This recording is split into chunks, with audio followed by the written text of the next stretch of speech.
De la genética a la epigenética, la herencia que no está en los genes. Libro de Clelia de la P. Por Michael Martínez para el curso de Biología del Comportamiento. Este libro de la genética a la epigenética, la herencia que no está en los genes, es un libro que básicamente se puede dividir en dos partes. La primera es aquella historia de la parte de la genética clásica, donde se explica principalmente los aportes de el fraile y sacerdote Mendel, el cual se considera el padre de la genética, quien realizó inicialmente experimentos por medios muy simples, muy sencillos, pero que obtuvo resultados bastante admirables que hasta hoy en día se pueden estudiar y son realmente considerados los fundamentos de la biología actual. Y luego la parte que habla sobre la epigenética, que es esta nueva ciencia que busca demostrar cómo nuestros hábitos y nuestra forma de vivir y nuestros factores externos pueden activar o desactivar de cierto modo aspectos en la genética y que pueden ser heredados hacia los futuros descendientes. En la genética clásica, Mendel realizó un experimento el cual hasta hoy en día se considera bastante admirable gracias a sus observaciones, y es por ello que lo llaman el padre de la genética. Las leyes de Mendel son las siguientes según el libro. La primera es la ley de la uniformidad, donde existen dos ejemplares, uno de un gen recesivo y otro de un gen dominante.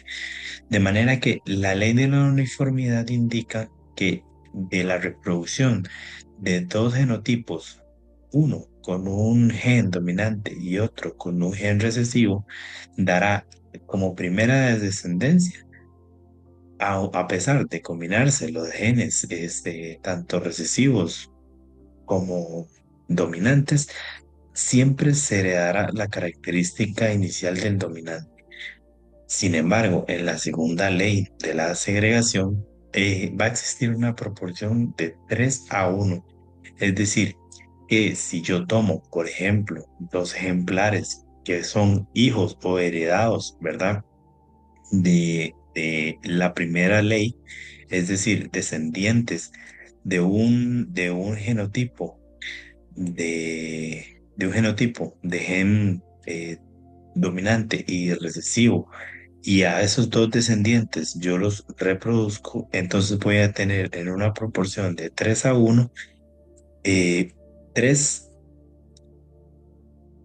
tres genotipos que tendrán características de gen dominante, pero un genotipo que va a heredar la genética o el aspecto del gen recesivo.